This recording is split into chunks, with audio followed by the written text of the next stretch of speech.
Bismillahirrahmanirrahim. Assalamualaikum warahmatullahi wabarakatuh. Perkenalkan, kami dari kelompok 29 kelas B Indralaya yang beranggotakan saya sendiri, Salsabila Nurfazrin, dan rekan saya Alicia Septiana. Di sini izinkan kami untuk menyampaikan hasil diskusi kami mengenai tema Solid with Solid, Mixing of Powders.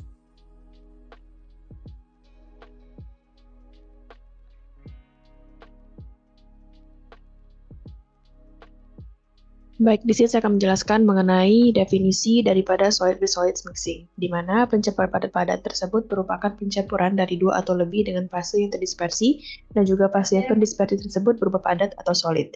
Yang mana tujuan daripada proses ini adalah untuk membentuk produk yang seragam atau terbentuknya suatu campuran homogen dari dua atau lebih bahan padat.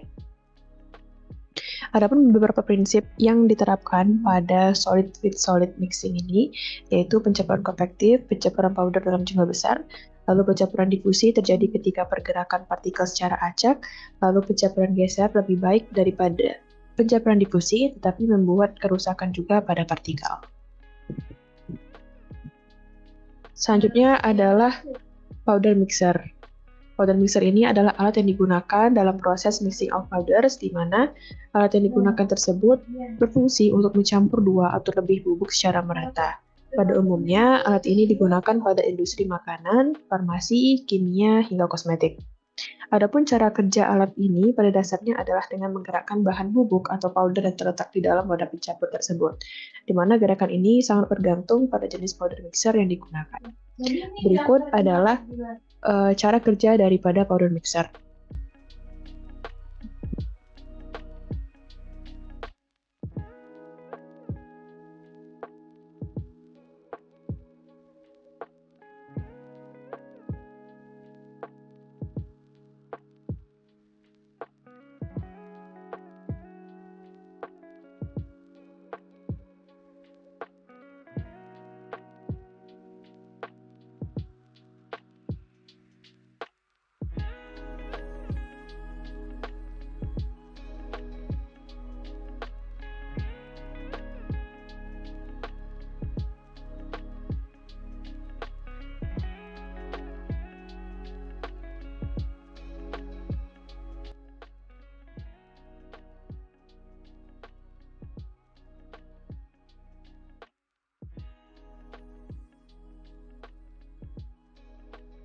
Oke, untuk selanjutnya itu ada bagaimana cara perhitungan dan juga contoh kasus dari mixing powder berupa materialnya solid with solid seperti pada tema yang kami angkat ini.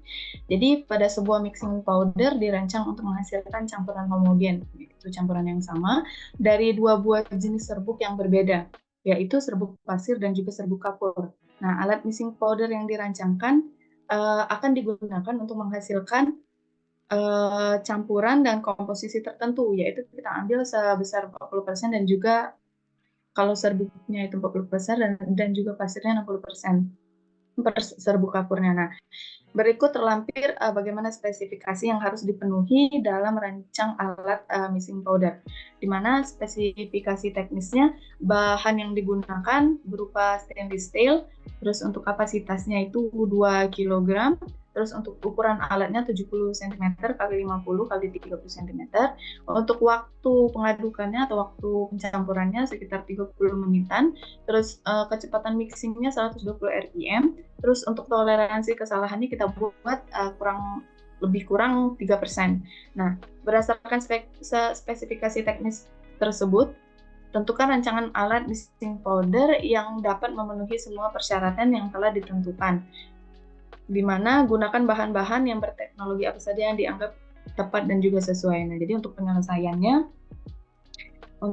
penyelesaiannya kecepatan mixing yang dibutuhkan dalam pengadukan 30 menit, yaitu dapat menggunakan rumus kecepatan 60 dikali kapasitas alatnya tadi 2, dibagi dengan waktu mixingnya, waktu pencampurannya dikali berat total material. Nah, maka kita masukkan saja 60 kali 2 kapasitas alatnya, maka dibagi 30 dikali 2,3. Di sini berat total materialnya kita berikan 2,3. Selanjutnya, maka didapatkan hasil 1,3 0,73 rpm. Nah, untuk kecepatannya itu sudah diketahui sebesar 1,73 rpm. Nah, untuk mencari toleransi kesalahan komposisi yang diizinkan pada campuran powder dapat dihitung dengan rumus di mana toleransi kesalahan sama dengan toleransi kesalahan dibagi dengan 100 dikali berat total materialnya. Berat total materialnya masih pada angka awal yaitu 2,3, yaitu toleransi kesalahannya tadi lebih kurang 3 dibagi dengan 100 dikali dengan 2,3 maka terdapat 0,013 kg. Maka toleransi kesalahan yang diizinkan dalam campuran ini yaitu sebesar 0,013 kg. Oke, jadi untuk kesimpulannya setelah dijelaskan di awal mengenai definisinya, terus bagaimana prinsipnya, terus perhitungannya tadi dapat kita simpulkan bahwa mixing powder itu merupakan suatu campuran dari dua atau lebih dengan fase yang terdispersi dan fase pendispersi berupa padat untuk membentuk produk yang seragam atau terbentuknya suatu campuran homogen dari dua atau lebih bahan padat. Nah, prinsipnya tadi ada 3, yaitu sebagai pencampur konvektif, pencampur difusi, dan juga pencampur geser. Nah, alat yang digunakan yaitu mixing powder, di mana alat ini itu sering digunakan pada industri seperti industri makanan, industri farmasi, kimia, hingga kosmetik.